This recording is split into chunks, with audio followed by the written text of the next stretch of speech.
Hello Commanders, welcome to the command table. I am Mathermar and we are moving forward with our journey walkthrough for Traplight's Battle Legion. We are now on Bandit Town, map 1 of 3, and we have several things to cover with you. First, we're going to discuss how the Season Pass rewards scale and the decision that you'll have to make regarding that.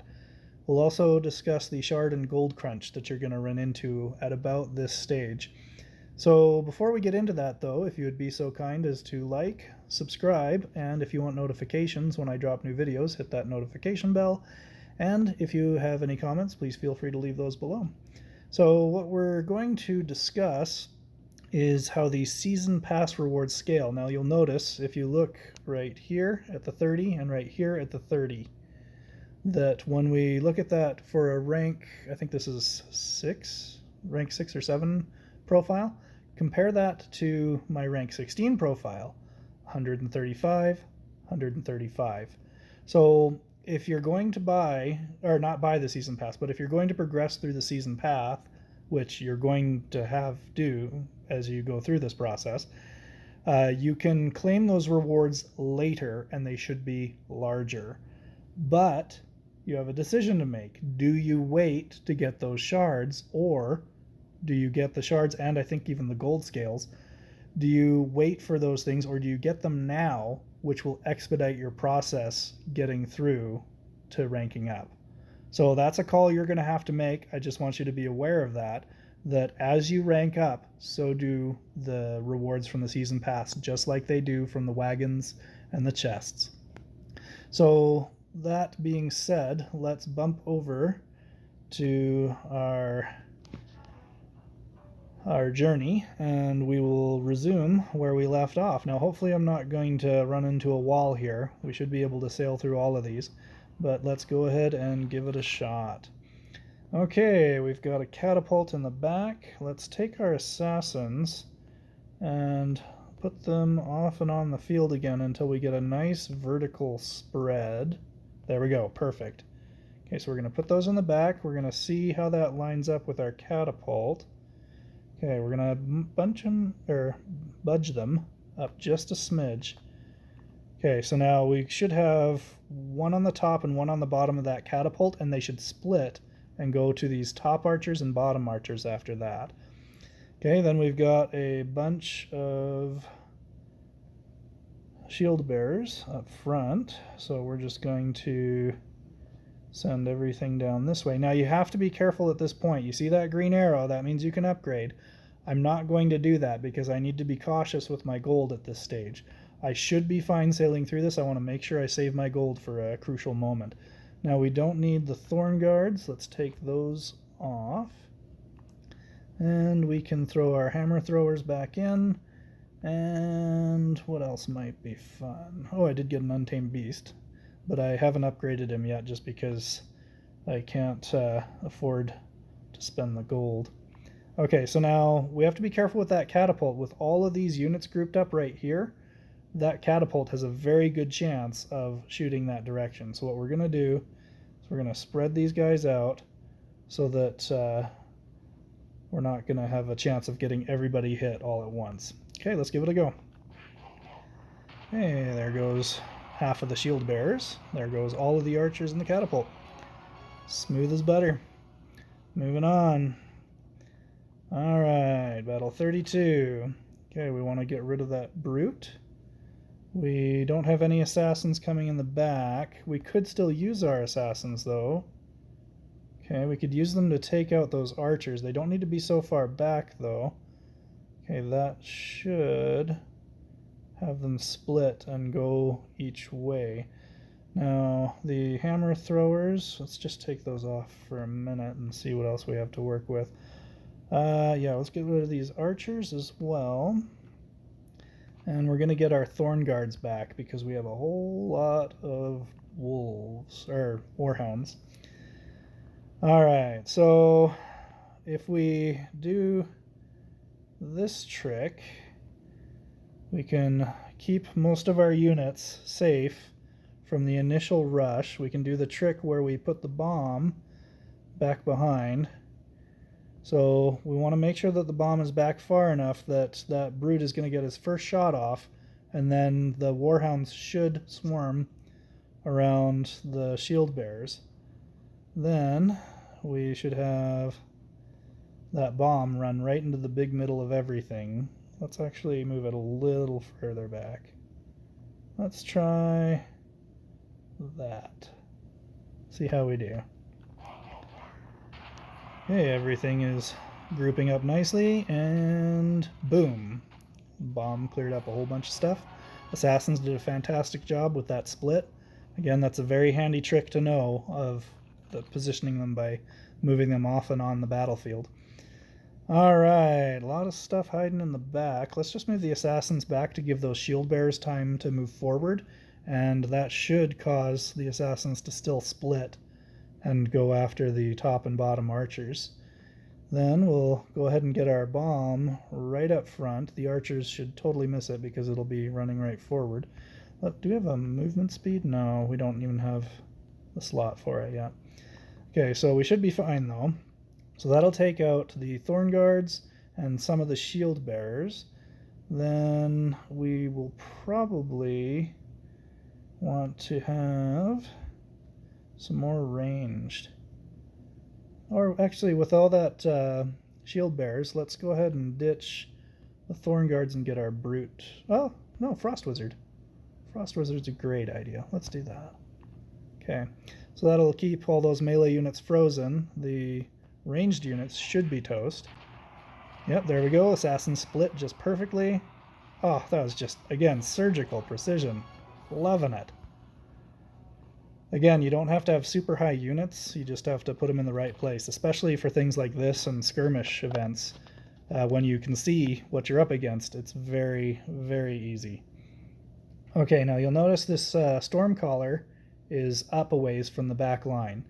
This is probably the back line right here where these fortifications are. So let's go ahead and move our assassins up to right about there. Now we don't want them to hit the wall. If they hit this wall, they're just going to be stuck there pounding on that wall. So we want them to be far enough forward to where they'll catch that Stormcaller and hopefully go up towards those archers. So let's do this. And if you really need to, just to make sure you've got your spacing right, what you can do, let's take the archers off for a moment, and let's grab our wall, flip it. Okay, so if that's butted up right against the back wall, and we're going to make that about level with where the other one is, then that should have our assassins in the right spot. Let's give that a go. Okay, so we got our spacing. Now let's throw our archers back in there. What else do we need to worry about? Okay, the Stormcaller could hit our bomb right off the bat, so let's move the bomb back just a bit. We'll have plenty of time to run towards those Thorn Guards. It's not going to hurt anything. We just want to make sure that Stormcaller is resolved. Okay, let's give it a go. Okay, there goes the Stormcaller. Bomb made it just fine to the Thorn Guards. Game over. Alright, moving right along. 35. Okay, Frost Wizard is going to be the troublesome one here. Let's go ahead and move that to... Actually, no. What we're going to do is we're going to put our shield bearers here so that they'll be the first thing that the Frost Wizard shoots at. Then the bomb bot we're going to have back just a bit so that it's not going to catch that frost bolt. And it should run right through here and catch both groups of shield bearers. Let's do that. We'll put our hounds down here.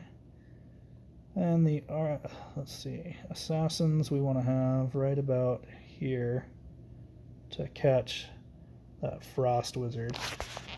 Sometimes I'll just, I can't show you this on screen, but I just kind of put my fingers over the screen so I can see the silhouettes of my fingers and kind of gauge how far back that Frost Wizard is. And I think I've got him spot on. So let's go ahead and give it a go. Okay, Frost Wizard. Oh, wow, he shot them first. That was unusual. Normally he'll shoot at whatever else is there. But he picked the assassins right out of the blue. Didn't have to worry too much. Okay, moving right along. 36. Alright, that solves that. That solves the catapults and the archers, and then it'll run forward to the Frost Wizard. The Frost Wizard is probably more beneficial down here. And then we don't really need the archers for this one. Let's see if there's something else I'd rather have. Well, no. Archers are actually pretty decent. Let's throw the hammer throwers in there for fun.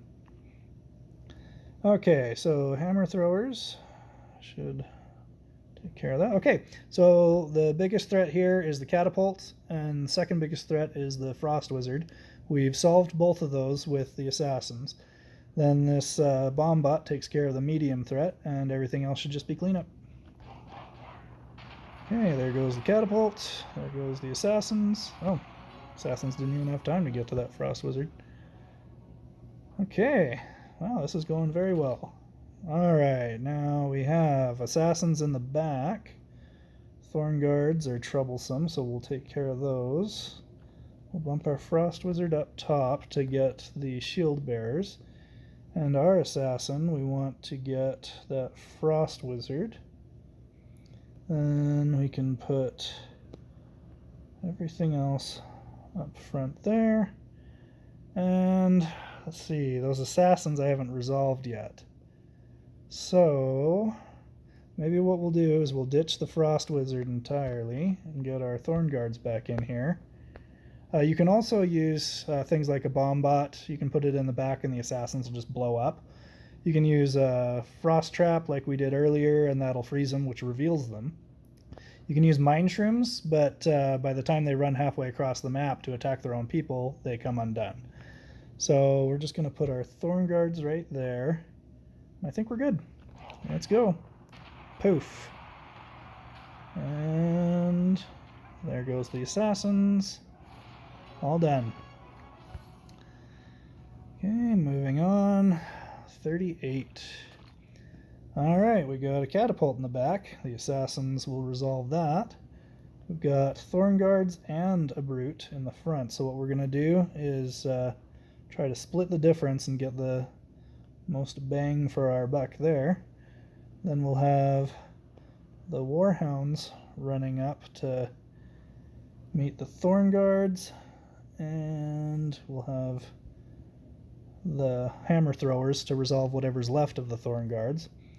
And then we can get rid of our shield bearers, I think, and we'll get some more ranged. So, okay, now the thing we have to worry about is if that catapult gets a shot off, it could hit a lot of our stuff. So let's move those over there, and I think that should insulate us from a catapult. Let's see how we do. Okay, boom. Took out half of the Warhounds, too. Wow, that was fast. Alright, 39. Let's see what we're up against. Ooh, 2 catapults. Now, again, we're very fortunate to have split our assassins. So, the problem, though, is that if we split them and send them one after each catapult, then they may not take the catapult down as fast and they both might get off a shot. The way you resolve that is by taking things like your archers and your hammer throwers and putting them further back than being in range of something. So what that does is your hammer throwers and your archers are going to start running immediately. So if the catapult does get off a shot, it's going to land where they were standing, not where they are standing. So let's use our bomb bot there. We'll have our Thorn Guards to meet that Brute, and he'll just beat himself to death on that. And we can put our hounds down here, even though they'll probably hit that fortification right here. So if the Bombot takes care of that Brute, they'll just run until the next thing over, which will probably be the archers. But the archers will probably die to the assassins anyway. So this kind of protects us from the catapults. Let's go. Okay, goodbye Brute, goodbye catapults. You'll see that the Brute is actually what hit those hammer throwers, not the catapult. So, very smooth. Got it all done. Okay, last one. Okay, that Frost Wizard is a little bit up from that back line. We'll bump him up. Then what we'll do is we'll put these thorn guards right in the middle and get our bomb bot right there. That's going to give all of the dire wolves, these are dire wolves, and the warhounds a chance to coalesce around these, and the bomb bot should come right in the big middle of everything and blow it all up. We'll put our warhounds in the way back just to do cleanup for whatever's left. And since they are a lot of hounds, our ranged units are going to have difficulty tracking them. So we'll just switch them out for some more melee that we'll throw in the back here. And what else might be good? We could throw some mine shrooms in just to show you how those are working. Actually, the brute. Oh, wait, we need to ditch hammer throwers. Let's get the brute. He'll get a nice... Did I not just get rid of the hammer throwers? Okay, let's ditch the hounds. There we go. Brute. Now that brute should help clean up any other warhounds. Let's go. Hey, poof, there goes just about everything. Wow. All right. So Bandit Town Map 1 was a smashing success. And we will go ahead and call it there for this video, and we will be back for Bandit Town 2. So thank you for watching. If you liked what you saw, please go visit thecommandtable.com. We will have more tutorials and raid strats, along with coming soon. We will have some merch and comics. And we will also have more videos for you here on the channel. Thank you for watching.